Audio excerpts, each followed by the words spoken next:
Os jovens se cansam e se fatigam, mas os que esperam no Senhor renovarão as suas forças. Subirão com asas como águias, correrão e não se cansarão, caminharão e nunca se fatigarão. Isaías 40, versos 30 e 31.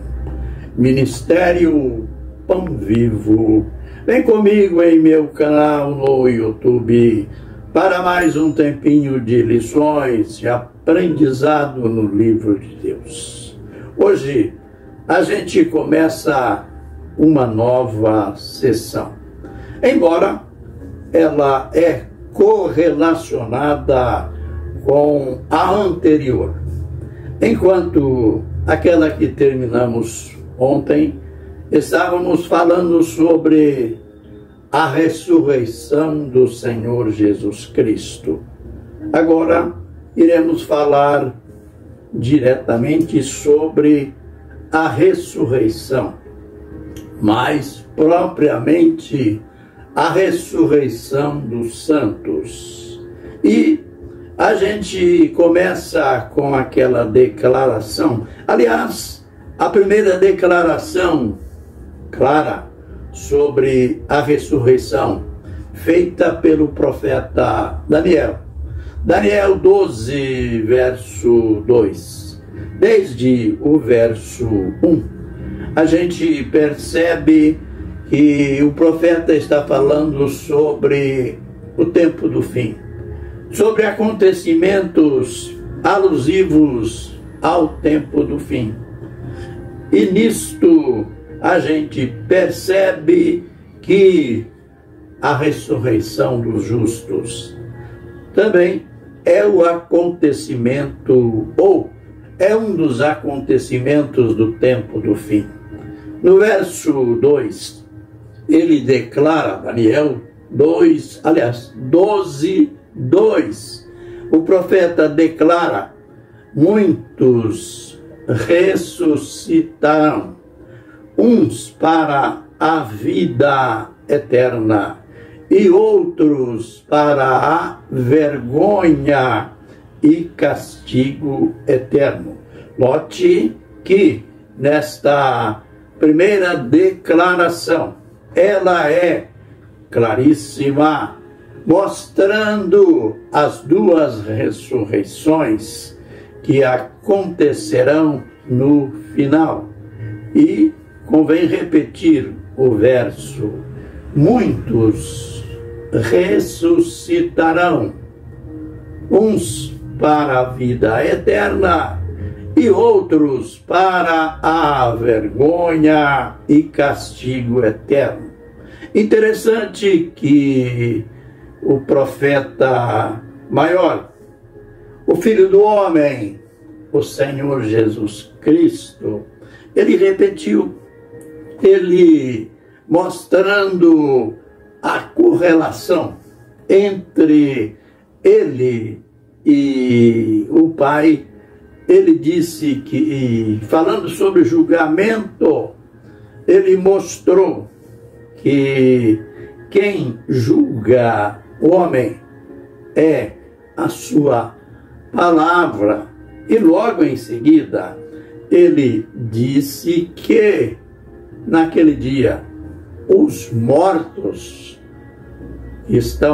aqueles que estão nos seus respectivos sepulcros, ouvirão a sua voz e vão ressuscitar. Ele simplesmente faz a repetição daquilo que Daniel já tinha dito. É lógico que ele foi ainda mais claro. Ele disse que os mortos ouvirão nos sepulcros a sua voz.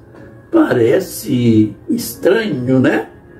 Parece uma brincadeira.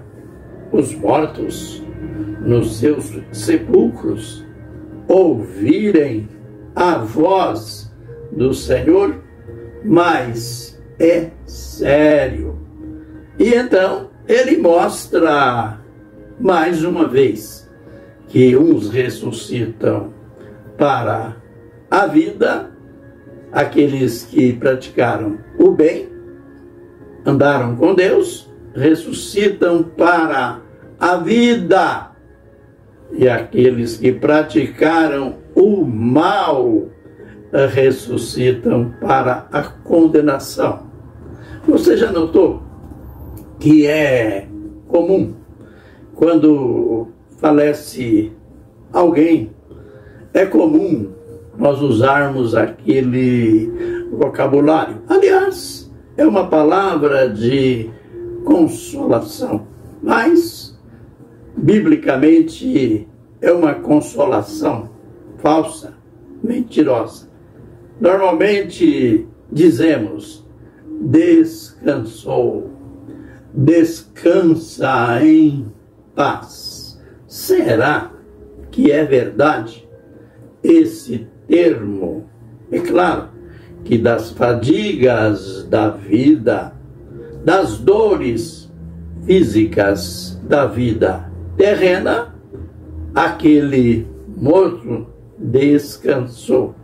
Mas se enganam aqueles que pensam que tudo termina ali.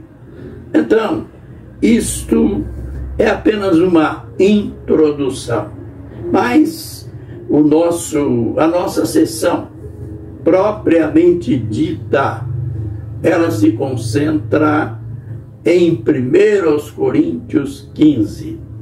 Aí a gente lembra que é na última sessão, nos primeiros versos, o apóstolo enfatizou a ressurreição no sentido comum e ele usou como base, como exemplo máximo, a ressurreição do Senhor Jesus Cristo. E ele concluiu, já que a igreja tinha grupos duvidosos, já que alguém tinha posto em dúvida a ressurreição e, consequentemente, puseram em dúvida a própria ressurreição do Senhor Jesus Cristo. E ele concluiu dizendo: mas de fato Cristo ressuscitou, sendo ele as primícias dos que dormem.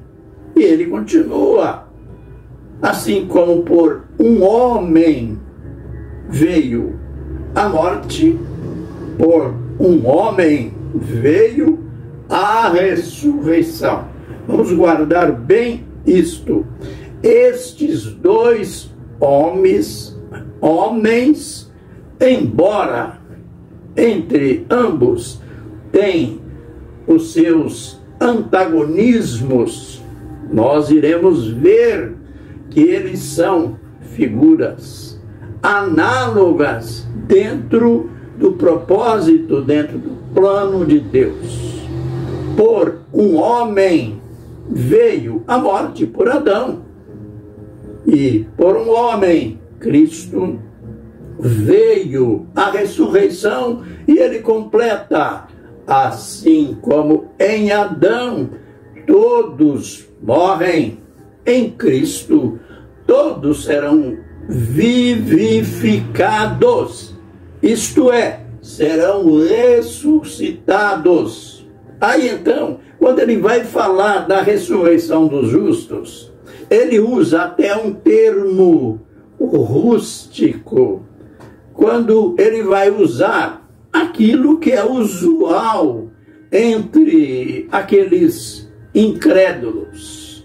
Como se dá a ressurreição? Como vai acontecer? Isto é, as pessoas pensam nas limitações humanas, ou nas suas limitações humanas, elas começam a averiguar. Veja, quantas pessoas que já morreram, quantas que morreram há séculos, há milênios.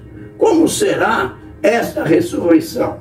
Aí então ele começa a falar, a ensinar, e ele chama aqueles que ficam fazendo essas averiguações, essas perguntinhas, ele chama eles de insensatos. Sabe o que quer dizer aquilo ali? Tolos, bobinhos. A semente que vocês plantam, ela não morre primeiro, antes de nascer. Assim é a ressurreição. Bem, é dali, ou é daí, que ele começa a dizer como será a ressurreição dos justos. Então, se preparem, porque nós temos muito, mas muito mesmo a aprender. E, como sempre, aprender na palavra do Senhor. Amém? Fiquem na bênção e na graça do Senhor. Aleluia, aleluia, amém.